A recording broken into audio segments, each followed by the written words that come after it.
আমার ধরেন কোনো অসুখ হয়েছে, আমার ধর হাতের কিছু অসুখ হয়েছে, আমি ডাক্তারের কাছে গেলাম, ডাক্তারে বললো যে তোমার হাতটা অসুখ হয়েছে, তো তোমাকে মেরে ফেলতে হবে আমাকে, কারণ তোমাকে মেরে ফেলা ছাড়া আমার কাজ নেই।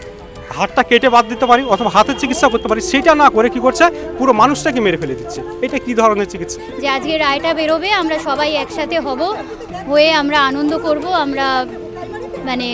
আমরা যে যোগ্য, মাথা উঁচু করে আজকে বাড়ি ফিরবো। সেখানে এরকম চাকরি হারিয়ে বাড়ি ফিরতে হবে, এটা ভাবতে পারিনি। তার মানে কি এডুকেশন সিস্টেমটাকে কোলাপস করতে চাইছেন বিজেপি সিপিএম? কাল থেকে স্কুলে আর যাবে? কি করে যাব, চাকরি তো নেই, কোথায় যাব? বাচ্চাগুলোর কি হবে? স্কুলের বাচ্চার কথা বলছেন, সেটা তো সরকার ভাবতো, তাহলে তো আমরা আর বাড়ি বসে কি ভাববো ওদের কথা? খারাপ তো লাগছে। না, টেন্টের মধ্যে পড়েনি, এবং কেউ সেইভাবে যদি প্রমাণ করতে পারে তাহলে আমার স্টুডেন্টদের কাছ থেকে যদি আমাদের মার খাওয়াতে হয় বা জুতো দিয়ে মারতে হয়, মেরে বের করে দেবে না।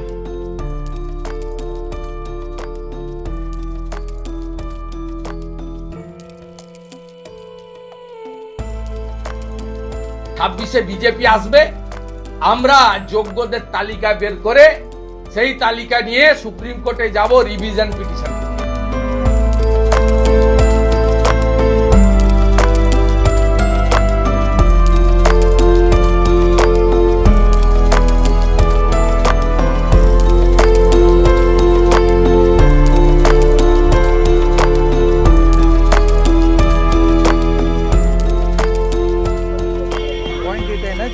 এতগুলো রাজ্য সরকার, সিবিআই সবাই নিজেদের মতো করে ইনভেস্টিগেট করলো, আমাদের নামে কোনো যখন যে ডকুমেন্ট চেয়েছে সেই ডকুমেন্ট আমরা জমা দিয়েছি, যখন যে ডকুমেন্ট চেয়েছে সেই ডকুমেন্ট জমা দিয়েছি, তারপর আমাদের নামে কোনো কিছুই খুঁজে পাইনি, তারপর রাইটা এরকম হবে, এটা তো আনএক্সপেক্টেড।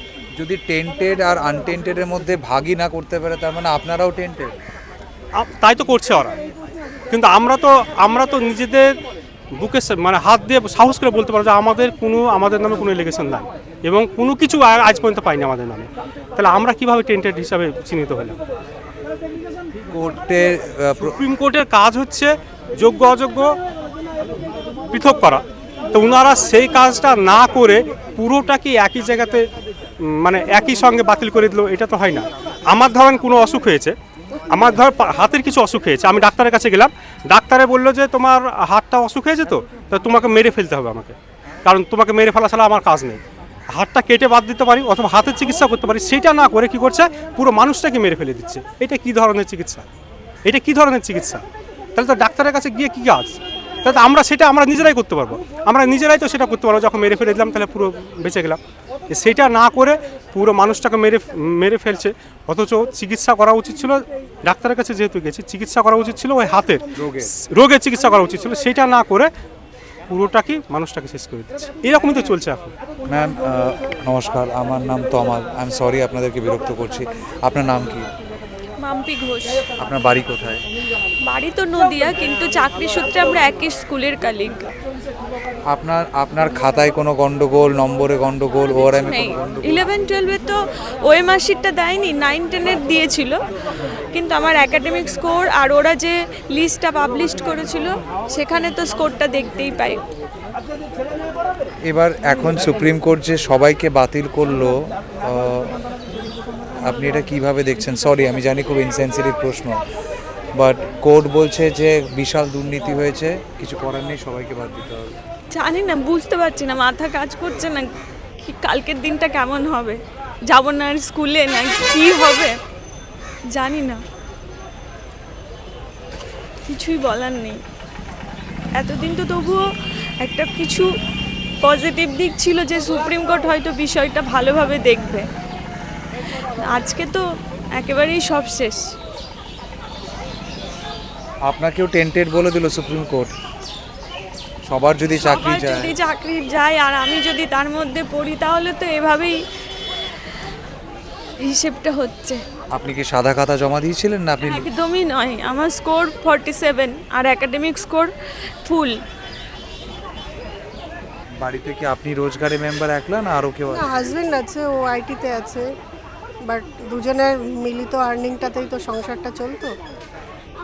আজকে বাচ্চা আছে দুটো আমার।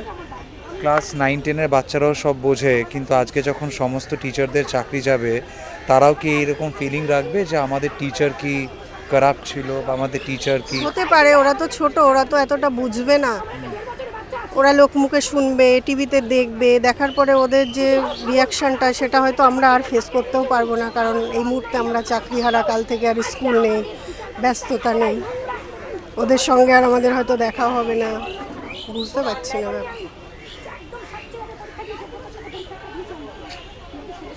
কিছু বলার মতো ভাষা নেই। আপনি যখন কিছু অন্যায় করেননি আপনি কাঁদছেন কেন? এটাই তো খারাপ লাগছে যে অন্যায় না করে শাস্তিটা কেন পাচ্ছি। যদি আমরা মানে ভরসা ছিল হাইকোর্টের রায়ের পরেও, মানে মনটা শক্ত ছিল যে সুপ্রিম কোর্টে গিয়ে অন্তত সুবিচার পাবো, আমাদের কিছু হবে না। ইভেন আমি কালকে সন্ধ্যাবেলাও জেনেছিলাম যে আজকে জাজমেন্ট হবে, সেটা জানার পরেও আমি খুব একটা টেনশন নিইনি, কারণ আমি তো 100% দুর্নীতি থেকে অনেক দূরে দুর্নীতির সঙ্গে কোনো রকম যুক্ত নেই, কখনো কোনো দিন হয়নি। ছোট থেকে এত ভালো করে পড়াশুনো করে প্রাইমারি জব পেয়েছিলাম, সেটা 17 সাল থেকে 19 সাল 2 বছর করার পরে এটাতে জয়েন করেছিলাম। আপার প্রাইমারি সিলেক্টেড ছিলাম, বাট ইন্টারভিউতে বসতে দেয়নি, যেহেতু এটাতে জয়েন করেছি 9-10-এ, বসতে দেয়নি। তারপরে জানতাম যে এত সৎভাবে সৎপথে চাকরি পেয়েছি, আমার কোনো ক্ষতি হবে না। নিশ্চয়ই সুপ্রিম কোর্ট মানে কি দেশের মহামান্য আদালত, সেখানে নিশ্চয়ই খারাপ কিছু হতে পারে না, এই বিশ্বাসই ছিল। কিন্তু সকালবেলা স্কুলে পৌঁছেও গেছি আমরা, পরীক্ষা বাচ্চাদের, পৌঁছে যাওয়ার পরে খবরটা দেখলাম, তারপরে তো আর মাথা কাজ করছে না। কাল থেকে স্কুলে আর যাবেন? কী করে যাব, চাকরি তো নেই, কোথায় যাব? বাচ্চাগুলো কি হবে এবার? স্কুলের বাচ্চার কথা বলছেন, সেটা তো সরকার ভাবতো, তাহলে তো আমরা আর বাড়ি বসে কি ভাববো ওদের কথা। খারাপ তো লাগছে, এই মুহূর্তে ওদের পরীক্ষা।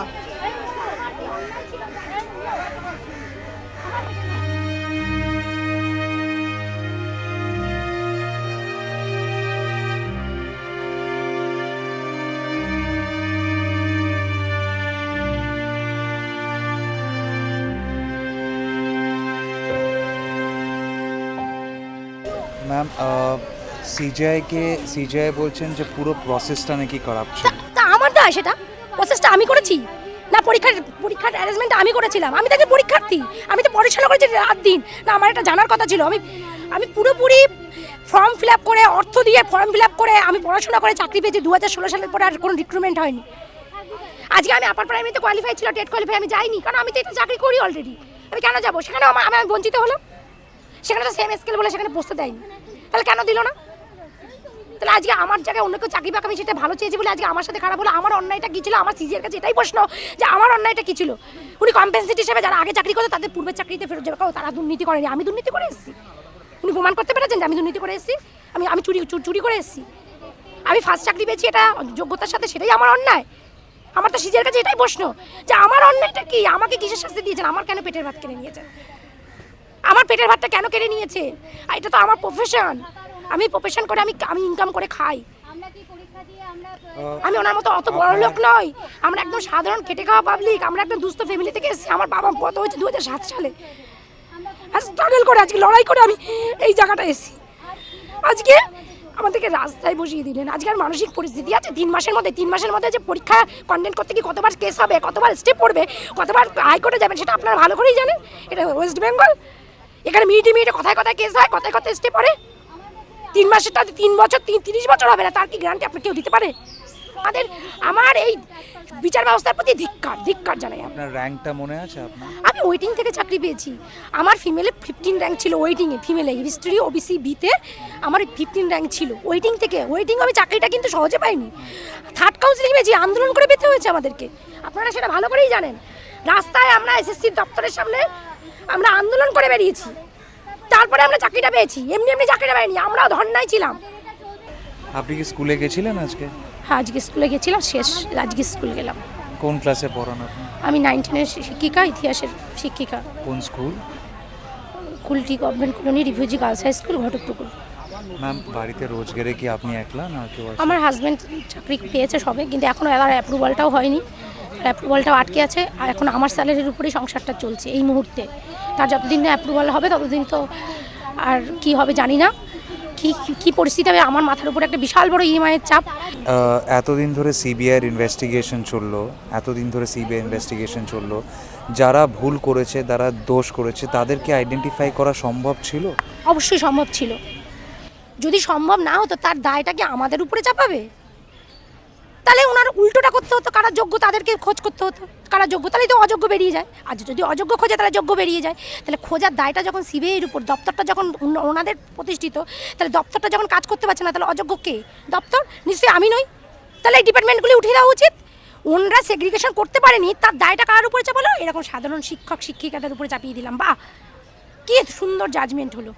এই জাজমেন্ট আমাদের মানে ইতিহাসের পাতায় লেখা থাকবে যে আমার কারো অপদার্থতার দায় আমি কারো কি সাধারণ মানুষদের উপরে, সাধারণ শিক্ষক শিক্ষিকাদের উপর চাপালাম। ম্যাম, টিচারদেরকে আমরা সবাই সম্মান করি, আমরা স্কুল থেকে এসেছি। আপনি যখন আজকে সম্মানের জায়গাটা কি সত্যি রইলো? মানে আজকে আমি যোগ্যতার সাথে পরীক্ষা দিয়েও রইলো, আজকে আমার সামাজিক বলবে তো ও তো অযোগ্য শিক্ষিকা, ওই তো চাকরি চলে গেছে। এটা তো শুনতে হবে আমাকে। কালকে যে আমার যে মানসিক পরিস্থিতি কি থাকবে, আমি যে সুইসাইড করবো না তার কি গ্যারান্টি আছে? না এসব বলবেন আমাকে না। তো ফাঁসির সাজা সুজিয়ে দিয়েছে, উনি জ্যান্ত একটা লাশ বানিয়ে দিয়েছে, জ্যান্ত লাশ। আজকে সুপ্রিম কোর্ট আমার অন্যায় না থাকা সত্ত্বেও যে দেশে কোনো ন্যায় প্রতিষ্ঠা হয় না, সেই দেশে থাকার তো কোনো মানসিকতাটাই আমার উঠে গেছে। না, এরকম বলবেন না, আপনি নিজের পরিবারের কথা আজকে ভাবুন, যে দেশে ন্যায় প্রতিষ্ঠা হয় না, যোগ্যতার সাথে পরীক্ষা দিয়ে চাকরি পেয়ে, তারপর লড়াই করে, শুধু চাকরি পেয়ে আমি কিন্তু বসে থাকিনি। আমরা রাস্তায় নেমে ওয়েটিং ক্যান্ডিডেট ছিলাম, ভালো করে জানেন দুর্নীতি প্রথম থেকেই হয়েছে। লড়াই করে আমাদের চাকরিটা ছিনিয়ে নিয়েছি। সেই চাকরি আজকে কোনো অপরাধ না থাকা সত্ত্বেও, অন্যায় না করা সত্ত্বেও সুপ্রিম কোর্ট নিয়ে নিলে কি অন্যায় করেছি আমার তো পূর্বের কোনো চাকরি ছিল না যে আমি সেখানে ফেরত যাব, আমি সেটাকে আঁকড়ে ধরবো। তাহলে আমার অন্যায়টা কি? আমি ফ্রেশভাবে যোগ্যতার সাথে চাকরি পেয়েছি, সেটাই আমার অন্যায়। আপনার পরিবারে কি আপনি ফার্স্ট জেনারেশন যে চাকরি পেয়েছে? আমি ফার্স্ট জেনারেশন। আমার বাবা 2007 সালে গত হয়েছিল, আজকে তার মৃত্যু দিবসের দিন। আজকে আপনার বাবার বার্ষিকী। আজকে আমার বাবার বার্ষিকী, যে 2007 সালে উনি গত হয়েছেন। আজকে দিনটা আজকে ভীষণ কষ্টের দিন। আজকে আমার বাবু বলে ডাকতাম বাবাকে, যে আমার মেয়ে চাকরি করবে, আমার মেয়ে প্রতিষ্ঠিত হবে, কিন্তু উনি দেখে যেতে পারেননি। কিন্তু কোথাও একটা ওনার আশীর্বাদ ছিল অশেষ, যে ওনার মেয়ে আজকে চাকরি পেয়েছে। কিন্তু সেটাও আমি হারিয়ে ফেললাম।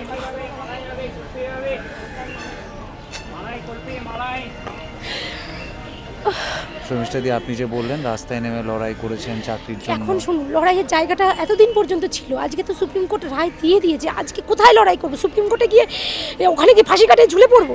বলুন, তাই করে গিয়ে তাও তো দিল্লি যেতে গেলে একটা খরচার প্রয়োজন পড়বে, সেটাও তো আমাদের সামর্থ্য নেই। এর থেকে তো আমাদের ফাঁসির সাজা শুনিয়ে দিতে পারতো, যে কেন আমাদের জীবন তো লাশ করে দিল। ফাঁসির সাজা শোনালে বেশি ভালো করতো না? এটা কি ফাঁসির সাজার থেকে কম? যে কারো আমি জীবন জীবিকা কেড়ে নিলাম, আমাদের সংবিধানে বলা আছে যে জীবন জীবিকা কারো কেড়ে নিতে পারে না, 21 নম্বর ধারায় আছে। কিসের ধারা? কিচ্ছু না। শর্মিষ্ঠা একলা নয়, শর্মিষ্ঠার মতো অনেকেই আছেন যারা চাকরিতে এসছিলেন একটা নতুন ভবিষ্যতের আশায়, পরিবারকে একটা নতুন দিন দেখাবার আশায়। আর শর্মিষ্ঠার গল্পের সঙ্গে হয়তো জড়িয়ে রয়েছে অনেকের গল্প। অনেক মহিলার বাইরে বেরিয়ে চাকরি করতে অসুবিধার সম্মুখীন হতে হয়।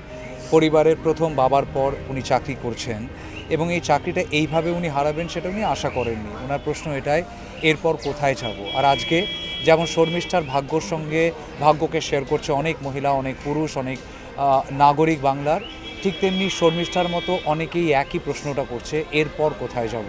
সুপ্রিম কোর্ট থেকে যখন দরজা হয় বন্ধ, এরপর দরজা খুলবে কে? আর দরজা খুললেও ওই পারে থাকবে কি জীবন, সে নিয়ে অনিশ্চয়তা রয়েছে সবার মনে।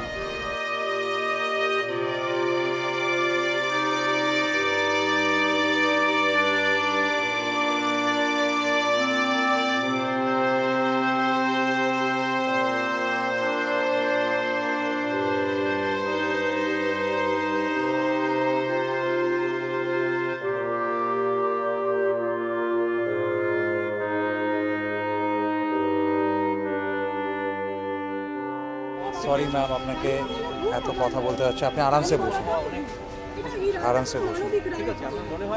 কখন থেকে আছেন এখানে বাইরে আপনি? স্কুল গিয়েছিলাম, মানে যথেষ্ট কনফিডেন্ট ছিলাম, যার জন্য স্কুলও গিয়েছি। স্কুলে তারপর হঠাৎই স্কুলে এইটা যখন জানতে পারলাম, মানে মাথায় আকাশ ভেঙে পড়ার মতন অবস্থা। তো নিজেরা মানে ধাতস্থ হতে পারছিলাম না এতটা দূর যে আসবো, যে সেটা ভেবেছিলাম যে অবশ্যই আসবো, কিন্তু সেটা মানে খুশি হয়ে জয়ের সেলিব্রেশন করতে করতে শহীদ মিনারে আসবো, জড়ো হব আমরা, সেরকমই আমাদের মানে একটা প্ল্যানিংও ছিল যে আজকে রায়টা বেরোবে, আমরা সবাই একসাথে হব, হয়ে আমরা আনন্দ করব, আমরা মানে আমরা যে যোগ্য মাথা উঁচু করে আজকে বাড়ি ফিরবো। সেখানে এরকম চাকরি হারিয়ে বাড়ি ফিরতে হবে এটা ভাবতে পারিনি। যেখানে মাথা উঁচু করে বাড়ি ফেরার কথা, সেখানে আজকে সবাইকে উত্তর দেওয়ার কথা ছিল। যারা আমাদের পেছনে হেসেছে, যারা আমাদের নামে এটা ওটা কথা বলেছে, তাদেরকে আজকে সবাইকে উত্তর দেওয়ার কথা ছিল। আজকে জানি না কিভাবে বাড়ি ফিরবো। কে কে আছে বাড়িতে আপনার? বাড়িতে আমি আর বাবা। কিছুদিন আগে মা চলে গেছে, 1 বছরও হয়নি। আমি আর আমার বাবা অসুস্থ, দুজন। আমি আর্নিং মেম্বার। এখন বিচার ব্যবস্থাকে কিনে নেওয়া যাচ্ছে। সুপ্রিম কোর্টের মানে কি বলে আইনজীবী না, মানে তার বাড়িতে টাকা পাওয়া যাচ্ছে। হ্যাঁ, এই তো হচ্ছে, এই তো বিচার ব্যবস্থা। আমরা কার কাছে, কোথায় যাব, কার কাছে আমাদের অভিযোগ জানাবো, আমাদের কোথায় রাস্তা আছে, কার কাছে যাব?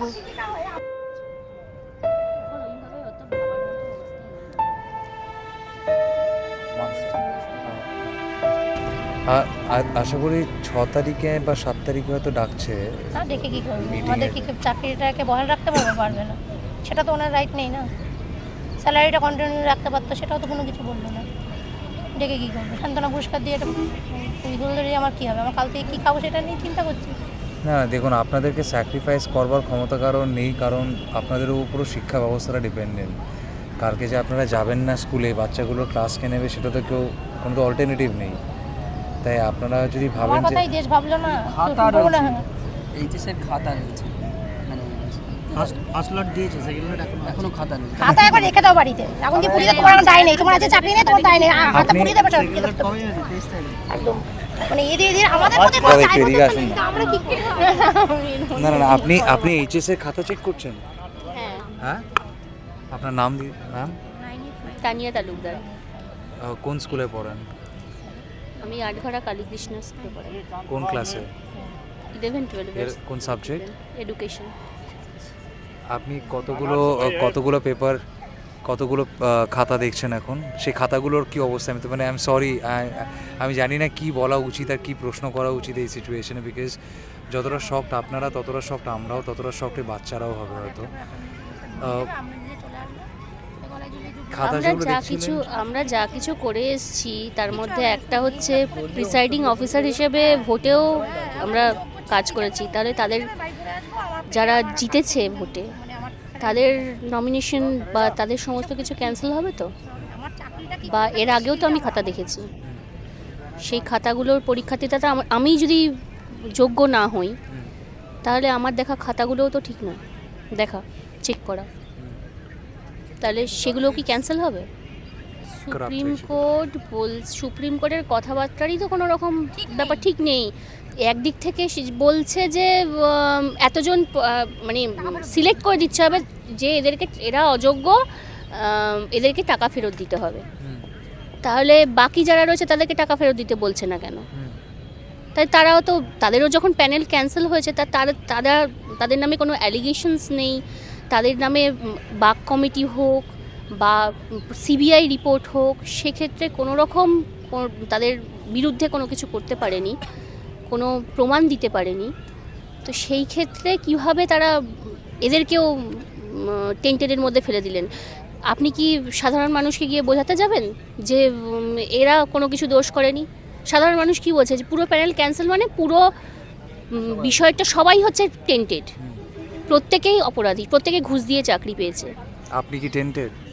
না, টেন্টেডের মধ্যে পড়েনি, এবং কেউ সেইভাবে যদি প্রমাণ করতে পারে তাহলে আমার স্টুডেন্টদের কাছ থেকে যদি আমাদের মার খাওয়াতে হয় বা জুতো দিয়ে মারতে হয়, মেরে বের করে দেবে না হয়।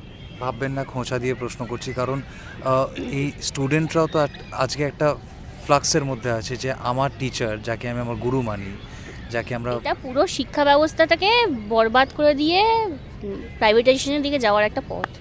তাই তো বিচার ব্যবস্থারও ওপর প্রশ্ন ওঠে, বিচারপতির ওপরও প্রশ্ন ওঠে যে আপনি কিভাবে বিচার করলেন, আপনার সত্যিই যোগ্যতা আছে? ম্যাম আমি কাল থেকে স্কুলে তো আর যাবেন না? না, স্কুল থেকে কি করে যাই? তার এই বাচ্চাগুলোর কি হবে? বাচ্চাগুলো যারা মানে ঊর্ধ্বতন কর্তৃপক্ষ যারা বুঝেছে যে এরকম হলে ব্যাপারটা স্বাভাবিকভাবেই কমপ্লিট হয়ে যাবে, তারা বুঝবে। কিন্তু আপনি 11-12-এ পড়ান, তো 11-12-এ তো অনেকের পরীক্ষা থাকবে, এবার পরের বছর থাকবে, এবছরের পরীক্ষা হয়ে গেছে। সব কিছু সবসময় সবারই থাকে। আমাদের নিজেদের ভরণ পোষণের দায়িত্ব, আমাদের নিজেদের খাওয়া দাওয়ার দায়িত্ব ঠিক নেই। আমি ওই ক্ষুধার রাজ্যে পৃথিবী গদ্যময়, পূর্ণিমার চাঁদ যেন ঝলসানো রুটি, ওই রকম ব্যাপার হয়ে যাচ্ছে। আমার নিজের খাওয়ার অবস্থা আছে, পূর্ণিমার চাঁদকে আমি নিয়ে কবিতা লিখবো নাকি ঝলসানো রুটিই মনে হবে সেটা আমার কাছে। আর আপনি যে এইচএসএ যে এক্সামের পেপারগুলো দেখছিলেন, সেগুলো কি হবে এবার? সেগুলো জমা দিয়ে আসবো। দেখা হয়ে অলরেডি একটা হয়ে গেছে, সেগুলো এমনি জমা দিয়ে আসবো। আপনি একটা খুব ইম্পর্টেন্ট জিনিস বললেন যে যখন এরকম একটা অ্যাসপারশন কাস্ট করা হয়, তখন তো আর মানুষকে ইন্ডিভিজুয়ালি বোঝা যায় না যে এ ভালো এ খারাপ, এ ভালো এ খারাপ, সবাইকে একটা ব্র্যাকেটে ফেলে দেওয়া হয়। আপনি আপনার নিজের পরিবার, বাচ্চা বা যে ছাত্রছাত্রীদের আপনি টিচার, গুরু, তাদেরকে বোঝাতে পারবেন যে আপনি কিছু ভুল করেননি, আপনি টেন্টেড নন? আমি যেভাবে বোঝানোর, যে টাইমে বোঝানোর চেষ্টা করেছি, কিন্তু তাদের কাছে তো ওই একটাই প্রশ্ন। এমনকি আমি জয়েন করার পরও এমন কোয়েশ্চেনের সম্মুখীন হয়েছি যে আপনারা তো টাকা পয়সা দিয়ে, ঘুষ দিয়ে চাকরি পেয়েছেন। তখন তার মতো বোঝাতে পেরেছিলাম। আশা করি আমার পড়ানো বা আমার অ্যাপিয়ারেন্স ওদের কাছে দিয়ে বোঝাতে পেরেছিলাম যে আমি টেন্টেড নই বা আমি ঘুষ দিয়ে চাকরি পাইনি। কারণ আমাদের তো আর আমাদের পরিচয় স্টুডেন্টদের মধ্যে।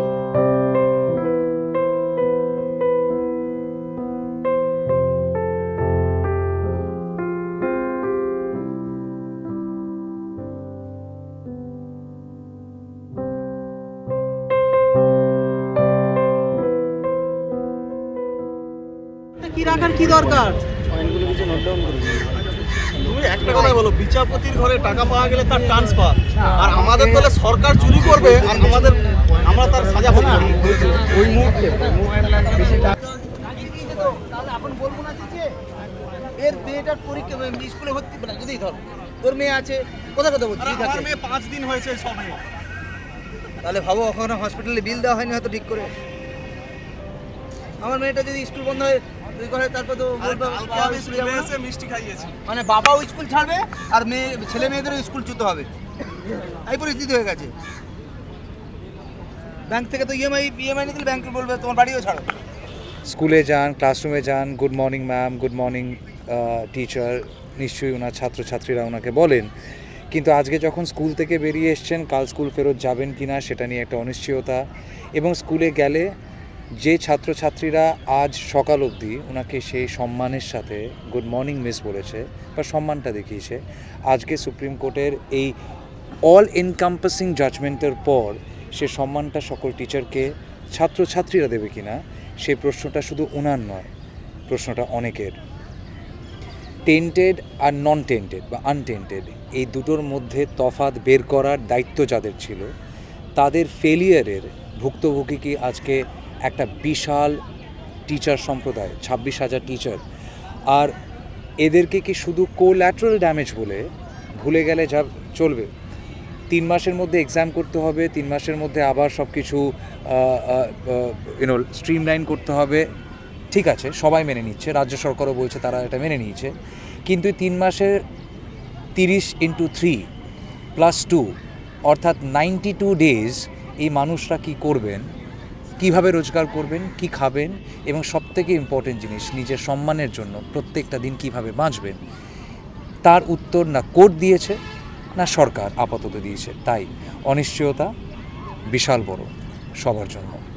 ক্যামেরা পার্সন অর্ক সাহার সাথে আমি তমাল সাহা, কলকাতায় নিউজ দ্য ট্রুথ, NTD বাংলার জন্য। Thank you.